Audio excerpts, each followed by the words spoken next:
할렐루야.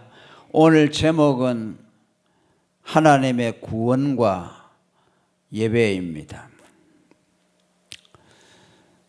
6절에 보면 다윗은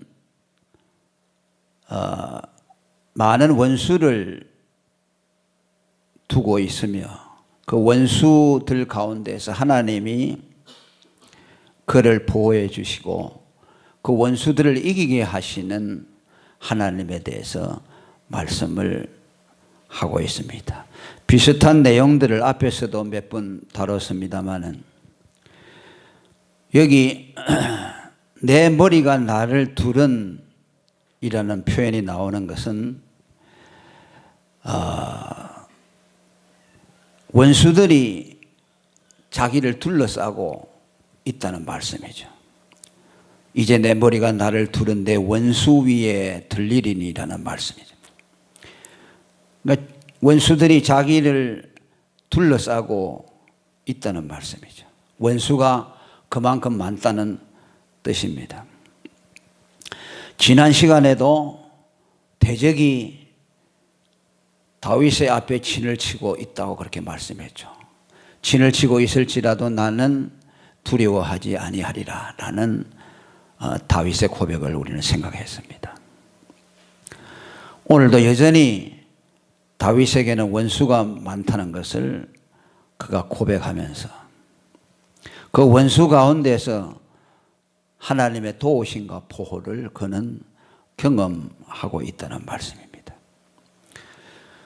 우리는 대적과 원수가 없기를 바라지만은 하나님은 때때로 우리의 원수와 대적들을 허락하십니다. 왜냐하면 그것을 통해서 하나님의 도움을 받게 하시고 또 하나님의 도움으로 그것들을 다 이겨나갈 수 있도록 함으로써 승리를 경험하게 하시고 또 하나님의 도우심을 경험하도록 하시기 때문입니다. 시편 60편 4절에도 보면 무고히 나를 미워하는 자가 내 머리털보다 많고 무수히 내 원수가 되어 나를 끊으려 한다고 말합니다. 이 시편 역시 다윗이 고백한 시편입니다. 원래 이 시편은 메시아에 대한 예언과 관련이 되어 있습니다. 그리스도가 이 세상에 오셔서 구속을 성취하실 때에 원수들이 연합해서 그리스도를 대적했죠. 그리스도와 그 기름 부음 받은 자를 대적하도다라는 시편 2편의 말씀을 우리가 지난 시간에 말씀을 생각했습니다.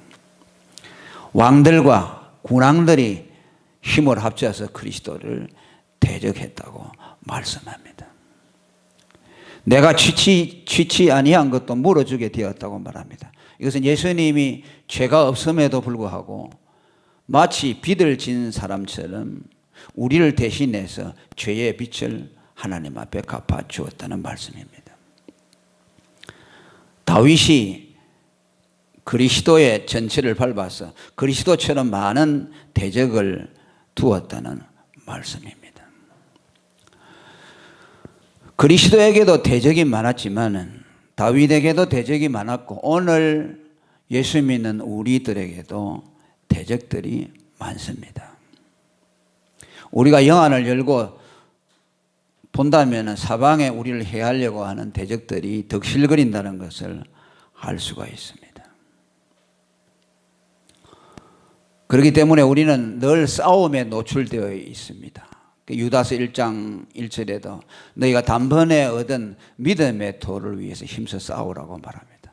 우리의 신앙을 전쟁에 비유하고 있는 것은 우리들에게 원수들이 많다는 말씀이죠. 그 원수들은 다양하지요. 우리 안에 있는 죄성도 우리에게 원수 노릇을 합니다. 우리 안에 있는 정욕과 욕심이 우리를 시험에 빠뜨리기 위해서 우리를 유혹합니다. 야고보 1장 14절에 보면 하나님은 악에게 시험을 받지도 아니하시고 악으로 시험하지도 않는다고 하면서 사람이 시험을 받는 것은 자기 욕심에 끌려 미혹됨이라고 말합니다. 하나님은 절대 우리를 시험하지 않습니다. 시험에 우리가 빠지는 것은 우리의 욕심 때문이라고 말씀합니다. 우리는 종종 어떤 일이 잘못되어지고 꼬여지고 할 때 하나님 왜 나를 이런 시험에 들게 하셨습니까? 라고 말하지만 사실은 하나님이 그렇게 하신 것이 아니고 우리의 욕심이 미혹을 받아서 그렇게 한 것입니다. 바울은 자기 자신의 안에 있는 육신의 세력, 죄성을 향해서 자기를 사망에 빠뜨리는 주적이라고 말합니다. 오호라 나는 공고한 사람이로다. 이 사망의 몸에서 누가 나를 건져내리라고 말합니다. 여기 바울이 사망에 처했다고 하는 것은 외부로부터 오는 것이 아니라 자기 안에 육신의 죄성이 그를 그렇게 공고하게 만들었다는 말씀입니다. 또 율법도 우리 예수 믿는 사람들에게 원수입니다. 왜 그렇습니까? 우리는 믿음으로 구원받은 사람들인데 율법은 때때로 우리의 양심을 틈을 타서 우리를 정죄하려고 하면서 우리를 넘어뜨리려고 합니다. 그래서 에베소 2장 15절에 보니까 율법을 원수된 것이라고 말씀합니다. 가장 큰 원수가 율법이죠, 사실은. 율법이 없으면 죄도 없고 죄가 없으면 사망도 없는 거죠. 그래서 하나님이 우리를 가장 큰 세력에서 건져내 주셨다고 할 때 그 큰 세력은 뭐냐면 율법입니다. 우리는 복음을 날마다 듣습니다만은 또 복음을 떠나서 우리 자신으로 돌아오게 되면 여전히 율법에 의해서 우리 자신을 재단하고 그 율법으로 우리를 스스로 미혹에 올무에 빠뜨리는 일이 많이 있습니다.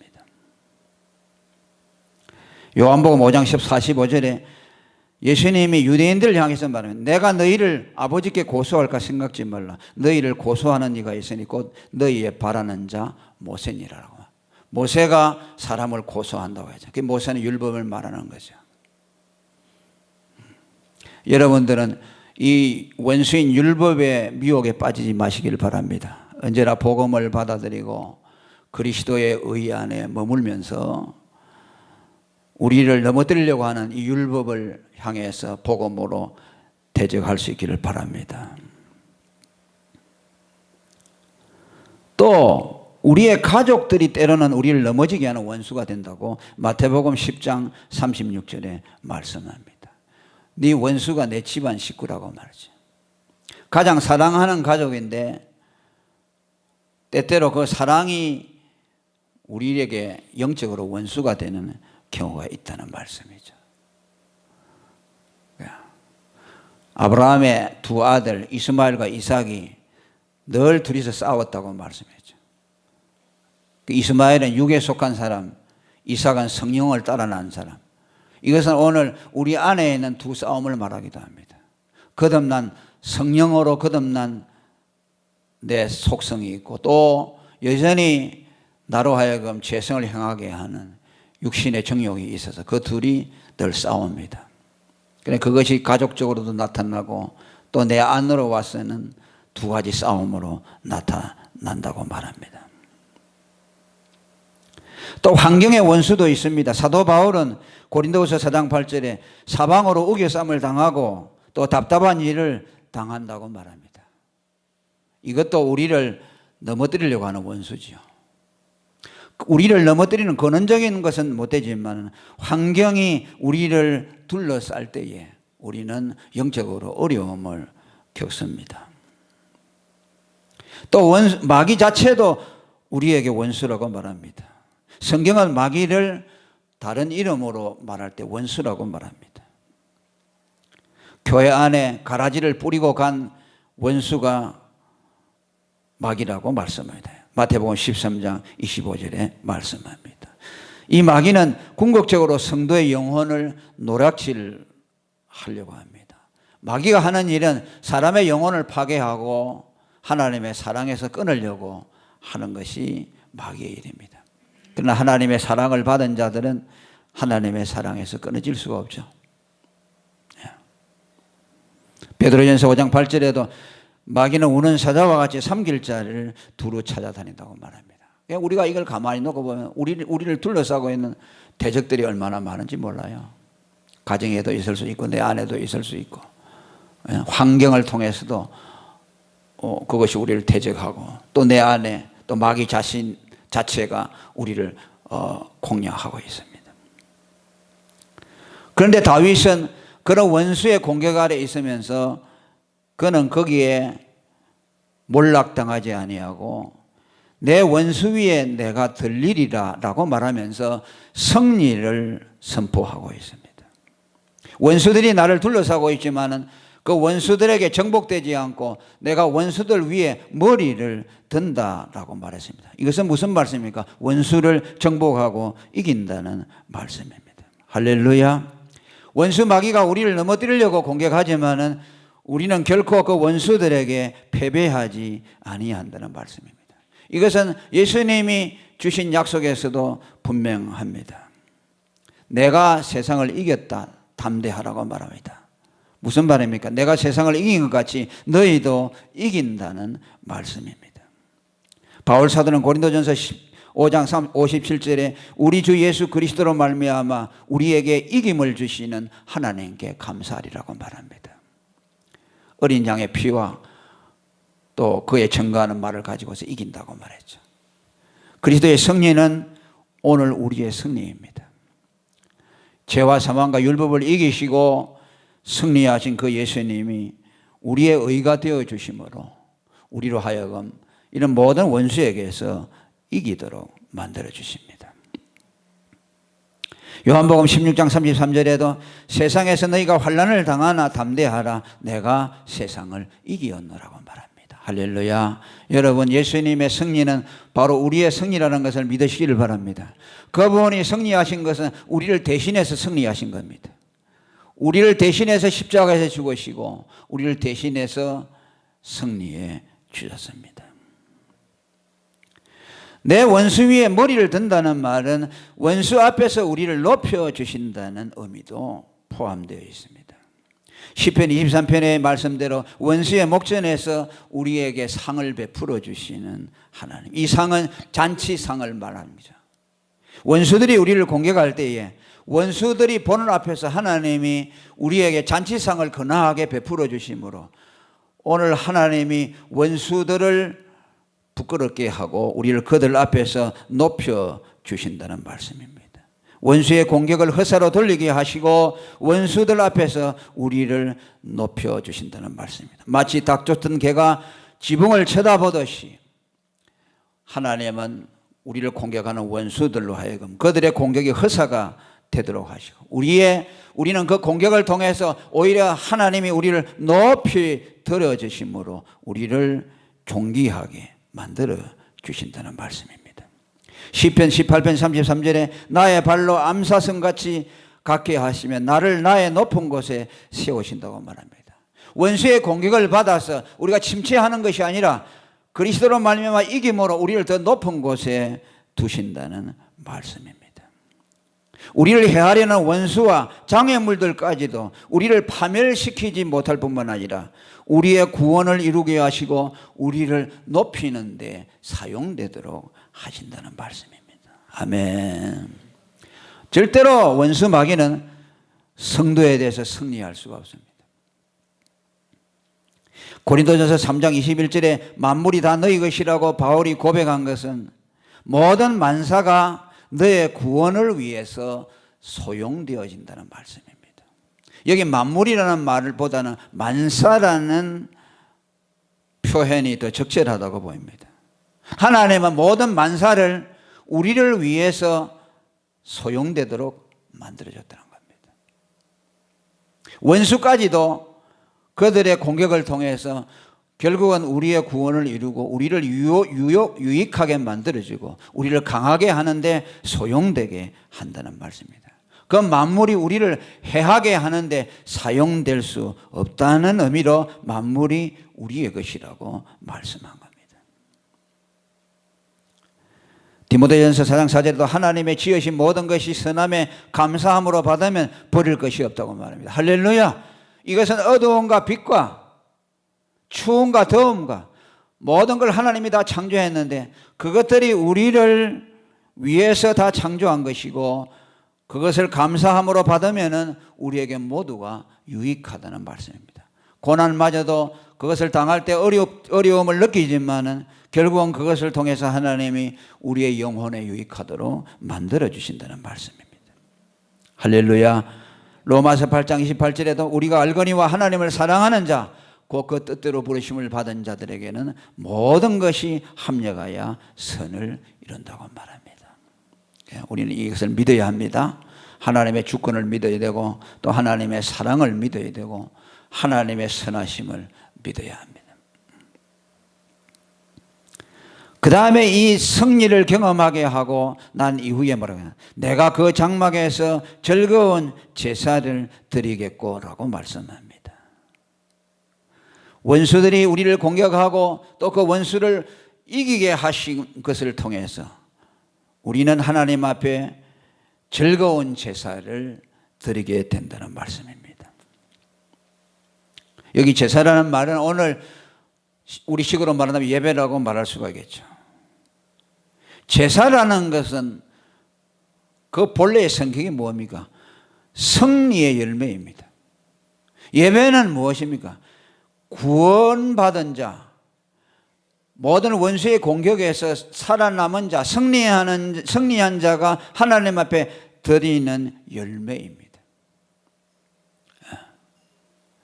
이스라엘이 애굽에서 해방을 받고 광야에서 하나님을 섬긴 것을 우리는 압니다. 하나님이 모세를 보내서 바로에게 가서 뭐라고 합니까? 이 백성들을 광야로 보내서 하나님을 섬길 수 있도록 해 주시옵소서라고 말합니다. 애굽의 통치 아래에 있는 것은 죄와 사망 아래에 있는 죄인들을 말하는 것입니다. 애굽의 바로의 통치 아래에 있어서는 하나님을 섬길 수가 없죠. 그렇게 해방을 받는다는 말은, 바로에게서 해방을 받는다는 말은 하나님을 섬길 수 있도록 만들어준다는 말씀입니다. 오늘로 말하면 구원은 무엇이냐? 하나님을 섬길 수 있도록 만들어준다는 거죠. 왜? 죄와 사망 아래 있어서는, 흑암 아래 있어서는 하나님을 예배할 수가 없기 때문입니다. 그래서 출애굽기에 곳곳에 보면은 바로의 신하들이 이렇게 말합니다. 어느 때까지 이 사람이 우리 위에 함정이 되리까? 그 사람들을 보내어 그 하나님 여호와를 섬기게 하소서라고 말합니다. 우리는 이스라엘 백성이 애굽에서 해방받은 것에 대해서 한 가지만 생각하죠. 고통당하는 그들을 하나님이 구원해냈다, 이것만 생각하죠. 그러나 그보다 더 큰 목적이 있죠. 그들을 해방시켜서 하나님을 섬길 수 있도록 만들었죠. 왜? 바로의 치하에서는 하나님께 제사할 수가 없죠. 그래서 그들은 애굽에서 나오자마자 광야를 통행할 때 하나님이 성막을 짓게 하시고 비로소 제사의 제도를 만들어 주었어요. 그래서 텐트를 치고, 그죠? 그곳에서 짐승을 잡아 바치고 제사 드리고 또 전진하고 또 머물러서 제사 드리고, 그렇게 40년 동안을 광야를 통행했습니다.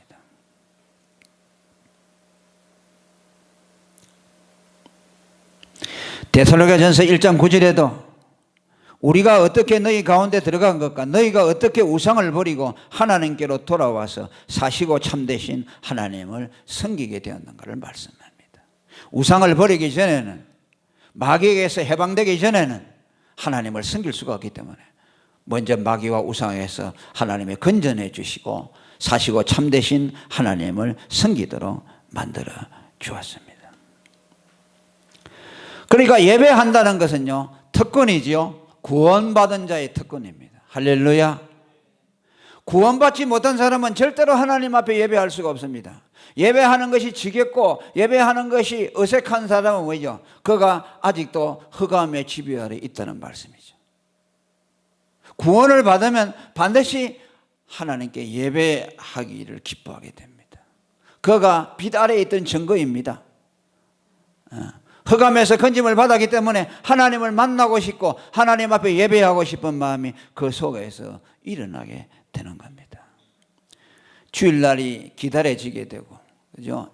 아이고, 오늘 또 예배 시간이 언제 오나 기다려지죠. 그러나 죄와 사망과 마귀의 지배 아래 있는 사람은 예배가 짐이 되죠. 아이고 오늘 또 주일이 왔네. 또 교회 가야 되겠네. 그냥 거듭나지 못한 사람이죠.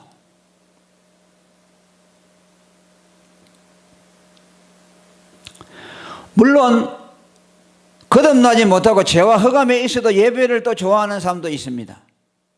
그건 다른 영의 지배를 받는, 다른 귀신의 악령의 지배를 받는 사람들이죠. 유대인들이죠. 유대인들은 예배의 사람들이죠. 지금도 그들은 예배하면 껍벅 죽지요. 예배에다가 목숨을 걸죠. 그들은 디아스포라, 나라를 잃고 수천 년 동안 세계에 흩어져 살았죠. 비로소 20세기 중반에 와서 해방을 받았습니다. 그들이 세계 각지로 흩어질 때마다 그들이 한 것이 뭐입니까? 회당이라는 걸 지어가지고 거기서 짐승을 잡고 제사를 드렸습니다. 참 하나님을 알지 못하지만 그들은 예배에 열심을 가진 사람이죠. 오늘 이단들도 그러죠. 이단들 보십시오. 얼마나 예배에 열심을 갖습니까? 그건 다른 영이죠.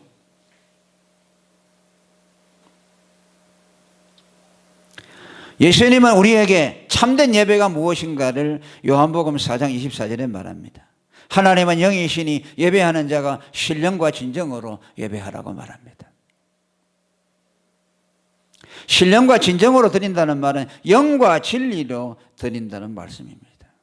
진리로 드린다는 말은 삼위일체적인 하나님 예배를 말씀합니다. 성부 성자를 중심으로 한 예배, 성부 성자에게 드려질 때 성령이 성부와 성자로부터 흘러나와서 그 예배에 삼위일체 하나님이 임재하시는 예배, 그것이 진리와 영, 진리와 성령으로 드리는 예배를 말씀합니다. 예수님은 너희는 하나님을 믿으니 또 나를 믿으라. 영생을 말씀하면서 아버지와 유일하신 하나님과 그의 보내신 자 예수 그리스도를 믿는 것이 영생이다. 예수님은 언제나 삼일체 신앙을 우리에게 말씀했습니다. 아버지와 아들, 나를 공경하는 자는 아버지를 공경하는 것이고 나를 본 자는 아버지를 본 자다. 아버지께서 보내지 아니하면 아무도 내게로 올 자가 없다. 하나님은 유일신 하나님이지만은 언제나 삼위일체적으로 우리에게 나타나셨습니다. 구약의 지성서에 하나님이 나타났다는 말은 삼위일체적으로 나타났다는 말입니다. 지성서에 뿌려진 그 피는 성자의 희생을 말씀하는 것이고 성자의 희생이 있는 곳에 성부께서 임재하신다는 것을 말씀했고 그 성부가 임재할 때에 성령이 그 성막 가운데 지성소 안에 가득 차서 하나님의 임재로 충만했다고 말씀합니다. 오늘 우리가 예배하는 것은 삼위일체적으로 예배를 드리는 겁니다. 이곳에 하나님의 삼위일체가 임재하십니다. 할렐루야. 복음이 선포되는 곳에는 반드시 삼위일체 하나님이 나타납니다. 아버지께 참으로 예배하는 자들은 신령과 진정으로 예배할 때가 오나니 곧 이때라. 아버지께서 이렇게 자기에게 예배하는 자들을 찾으시느니라고 말씀합니다. 오늘 우리는 삼위일체적으로 예배를 드리는 것에 대해서 얼마나 감사한지 몰라요. 특별히 우리 교회가 성부와 성자를 중심으로 예배 드리는 것, 그리고 성령의 임재가 있는 예배를 드릴 수 있다는 것이 얼마나 감사한지 몰라요. 이것은 바로 구원의 열매라는 것이죠.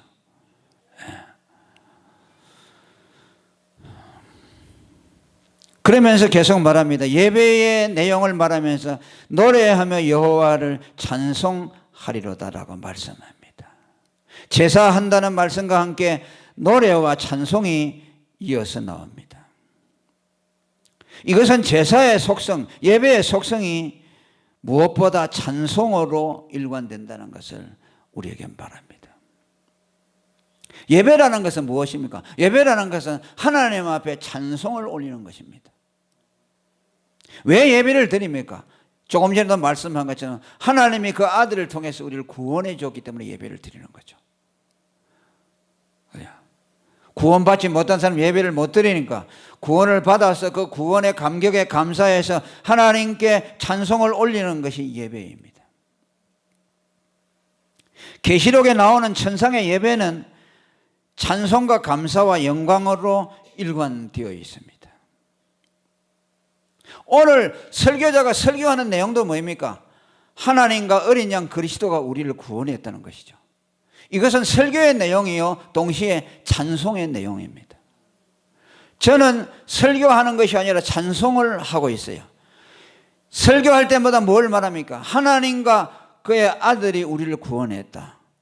이것을 선포하는 거죠. 이것은 우리의 찬송의 주제입니다. 그러니까 찬송과 설교는 같은 거죠. 찬송과 설교가 다르면 안 됩니다. 계시록 7장 9절에 보니까 각 나라와 족속과 백성과 방언에서 아무라도 능히 셀 수 없는 큰 무리가 흰옷을 입고 손에 종려가지를 들고 보좌 앞과 어린 양 앞에 서서 큰 소리로 외쳐 가로되 구원하심이 보좌에 앉으신 우리 하나님과 어린 양에게 있도다. 할렐루야. 모든 천사가 보좌와 장로들과 내 생물의 주위에 섰다가 보좌 앞에 엎드려 얼굴을 대고 하나님께 경배하여 가로되 아멘. 찬송과 영광과 지혜와 감사와 존귀와 능력과 힘이 우리 하나님께 세세대로 있을지로다라고 말합니다. 구원하심이 보좌에 앉으시니와 어린 양에게 있도다. 거기에 대한 24 장로들과 내 생물들이 그 앞에 엎드려 얼굴을 대고 화답하는 내용도 찬송과 영광과 지혜와 감사로 일관되어 있습니다. 우리가 죽을 때까지 찬송해야 될 주제죠. 하나님이 그 아들을 보내 우리를 구원해 주셨습니다. 우리가 전해야 될 복음이고 선포해야 될 자랑이고 또 우리가 날마다 취해야 될 영의 양식인 줄로 믿습니다. 아멘. 그리고 마지막으로 기도를 올리고 있습니다. 7절에 보니까 여호와여 내가 소리로 부르짖을 때에 들으시고 찬양 올린 이후에 기도가 이어서 나옵니다. 예배의 순서라고도 할 수 있죠. 구원과 예배와 찬송과 기도, 그건 다 하나로 어우러져 있다는 말씀입니다. 구원에 대한 감사와 찬양을 올린 후에는 하나님 앞에 기도를 올려야 한다는 말씀입니다. 예수님이 주기도문을 가르칠 때도 하나님 아버지께 영광을 돌렸죠. 그죠? 하늘에 계신 우리 아버지 이름이 거룩히 여김을 받으시오며 나라 임하시며 그렇죠? 그 다음에 하나님께서 우리에게 죄진 자를 사하여 준 것이 우리 죄를 사하여 주시고 강구가 나오죠? 그 다음에 우리에게 일용할 양식을 주시옵소서라죠. 먼저 구원해 주신 하나님께 대한 찬양이 나오고 그 다음에 기도하는 거죠. 기도는 무엇입니까? 강구는 뭐야? 우리가 하나님께 필요한 것을 구하는 것을 말씀합니다. 이 기도 역시 기도를 통해서 하나님께 영광을 돌리는 데 목적이 있다고 할 수가 있습니다. 하나님 앞에 우리의 필요한 것을 구한다는 것은 하나님이 우리의 공급자가 되신다는 것을 고백하는 것입니다. 뭐 하나님 앞에 어떤 사람들은 뭐 물질적인 것은 구하지 말고 뭐 그렇게 얘기하는데 그건 저는 조금 그건 다 옳다고 볼 수가 없어요. 하나님은 우리들에게 필요한 것들을 우리가 공급하는 것을 통해서 우리의 약함을 인정하고 하나님이 우리의 모든 공급자가 되신다는 것을 인정해 드리는 거죠. 그죠? 우리가 기도 안 해도 하나님이 다 주시잖아요. 그런데 기도하고서 받는 거하고 기도하지 않아서 받는 거하고는 다르죠. 불신자들은 기도 안 하는데도 다 받죠. 누가 줍니까? 다 하나님이 주죠. 그들에게는 감사가 없죠. 기도하고 받을 때에 하나님이 우리 기도의 응답으로 주셨다고 고백하고 하나님이 우리의 필요의 공급을 채워주시는 분이라는 고백을 그것을 통해서 올려드리게 되는 겁니다. 그래서 여러분 구할 것을 우리가 구하기 전에 있어야 할 것을 하나님이 아신다고 했지만 그럼에도 불구하고 우리는 하나님 앞에 기도하시길 바랍니다. 세세하게 구할 수 있기를 바랍니다. 구하고 그래서 하나님이 주시면 내가 기도해서 받았다. 그게 하나님의 영광을 받죠. 불신자들이 하나님 앞에 기도하면 주냐? 난 기도 안 해도 얼마든지 돈도 잘 벌고 다 한다. 그게 가지는 것이 목적이 아니죠. 조그마한 거 하나 받아도 이거 하나님이 주셨다라는 감사의 마음을 가지는 것이 이것이 믿음이고, 그것을 통해서 우리는 하나님께 영광을 돌리게 되는 겁니다. 그리고 소리로 부르짖을 때에 기도를 들어달라고 말합니다. 하나님, 내가 환난을 당하여 하나님 앞에 호소할 때 그 기도를 들어주시라는 말씀이죠. 기도할 때 우리의 마음을 다 쏟아놓으라는 말씀이죠. 간절한 마음으로 기도하라는 말씀입니다. 그리고 이어서 말합니다. 또한 나를 긍휼히 여기사 응답하소서. 기도의 응답에 대한 조건은 하나님의 긍휼에 돌리고 있습니다. 하나님, 내 기도를 들어주소서. 내가 하나님 앞에 내 의가 얼마나 있습니까? 내 공로가 얼마나 있습니까? 거기에 의지하는 것이 아니라 하나님의 긍휼에 의지하여 기도하라는 말씀입니다. 나면서 소경된 자가 예수님이 지나간다는 소리를 듣고 다윗의 자손이여 라고 소리치면서 나를 긍휼히 여겨달라고 했던 기억을 우리는 기억합니다. 여러분, 어려움이 있을 때마다 주님의 긍휼을 의지하고 기도하시기를 여러분 축원합니다. 주님은 여러분들의 기도를 결코 외면하지 않을 겁니다. 우리에게는 자격이 없고 우리는 허물 많은 죄인이지만 하나님은 우리의 기도를 들으시고 당신의 자비로서 우리를 도와주시기를 원한다는 것을 꼭 기억하시기를 바랍니다.